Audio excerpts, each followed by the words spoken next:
Okay. Hi guys, hey YouTube, this is Gamester81. How you doing? I got Sid on the channel. How you doing? How's it going, Gamester81? Doing well, it's great to have you. This is the old school NYC gamer. First and last time on camera, probably. Yeah, well good. Well, it's good. just this part here. The rest of me you always see. So tell us about your channel, man. I just started watching YouTube videos. I mean, more retro gaming stuff. Maybe less than 7 months ago. Okay. Between you and Atari Leaf, I actually started wanting to do a channel because I seen other channels that had so much obscure consoles. I mean, I've heard of but never physically even seen. Yeah. And I mean, since I was a kid, I was the first on my block to have an Atari 2600, right. Heavy Sixer when it first came out. Right. You still have the Heavy Sixer? No, when I was 12, I had a house fire, and fast forwarding to actually even yesterday, one of the only things that was saved in my apartment, besides a couple of clothes, my uncle grabbed a couple of Atari games, and one of them was my boxed Pitfall. So when I was at the Atari forum yesterday, I had David Crane sign it. He signed my box and the cartridge. Very cool. So for me, that's, I mean, it's a collector thing.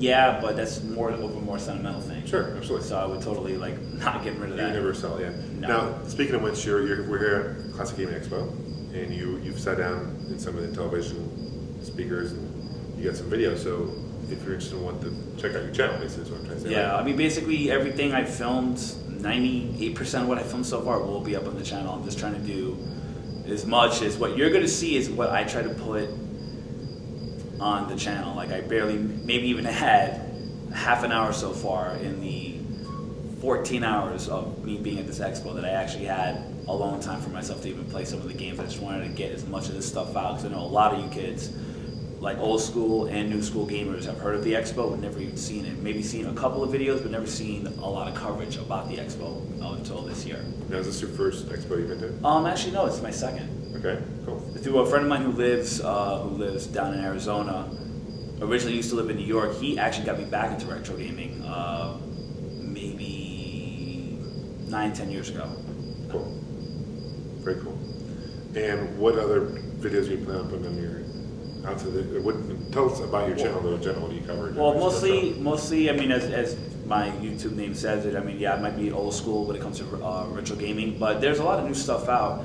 I'm just kind of working my way back and then trying to get into the new stuff, but I'm not, it may seem through the videos that I'm snubbing like Xbox, PS2, which in actuality I've even done some retro gaming reviews through the Xbox, but not through emulation, like through the Midway Arcade Classics, Namco.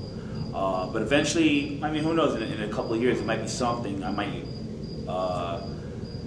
do Grand Theft Auto, which I'm moving for the PS1, and by now it's about 6-7 years old, if I'm not mistaken. Grand Theft Auto, the first one? The very first Grand Theft Auto. That's what wasn't bad, I think. But it's like, Well, I mean, that's what I'm saying. Yeah. I don't remember that much of it. Honestly, I go as far as Nintendo, and I don't remember I think it might everything be like else. 98 or something like that. I don't recall. But I think I go as far, maybe I honestly, up until 1981, I really stopped really paying attention to a lot of the gaming. Do you own any of the current generation consoles? Or? Well, no, now I do. Now that I'm collecting, I'm even getting, through a couple of trades I did, I'm getting 2 PS1s, the Fat and the Slim, which I'm actually getting one modded for myself only. Okay.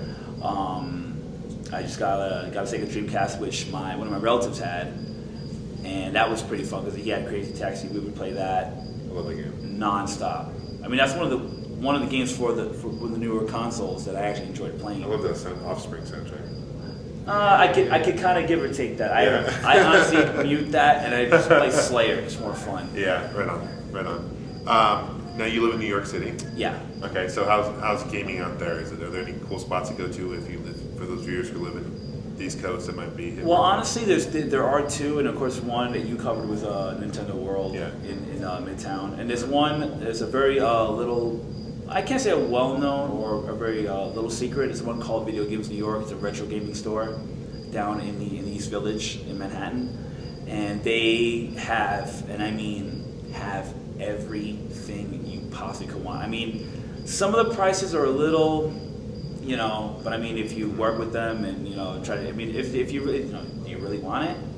It's a matter of do you really want it that bad? But I mean, anything you're looking for when it comes to Nintendo, especially they have a humongous anime selection for a lot of anime fans on your channel. They would really love that store.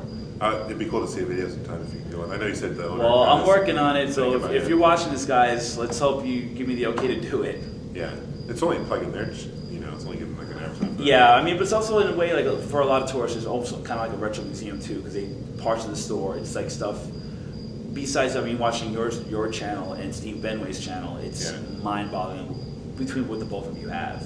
Yeah. And just for a lot of kids or even adults, they'll come into the store. Oh my God, I remember that in television, or I remember that handheld, like, you know. And I mean, it's fun. It's fun definitely to go in there. You don't have to spend money to go in the store to look. And Steve Benway, I think for those who may not know who he is, he's another fellow collector. He lives in the UK. He's got a lot of vintage computers as well, which is crazy the amount. Yeah, I mean, some of the designs I've seen, and of course, like I said, from living in the States, you know, the only thing I knew about was Commodore 64 and the Apple II. That was it. I didn't know about the Spectrum and Amstrad and everything else within an 8-year period. All I knew was Commodore 64. That's all I knew. Yeah. Well, yeah, it was huge here in the States. Huge everywhere. So I think it's one of my favorite computers, to be honest with you, just because I grew up with it. But cool, man. Anything else? I can say basically, you know, like a lot of the new kids, you know, don't ever forget the roots of the gaming. You know, if it wasn't for what we had back in the 80s, you guys wouldn't have Halo. Right. So even Super Mario. I mean, I'm really not trying to knock a lot of the new people who are getting into retro gaming, but you know, there's one thing I've always said: don't ever forget the roots. Whether it be music, gaming, anything you have a passion for, always look back on what started it. Yeah. You know, as long as the respect is there and the love of what you're doing is there, you know, it's all good. Yeah, absolutely. Now I notice you have a lot of tattoos. Well, for now, I'm trying to be more conservative today. But do you have any gaming? I was just going to ask you any gaming tattoos. I was going to get one today, but due to an unfortunate thing that happened last week, one of my friends, they couldn't be done today. So hopefully next time I'm here, I'm going to get it done. Hopefully next year I will get that tattoo. What were you thinking? That was going to be on the DL. Okay. That was going to be one of the videos that was going to be put up, and it never came to fruition. Right on. Awesome. Cool. Hey, it was great having you on the show, man. Thank you very much, Sean. All right. Thanks, Sid.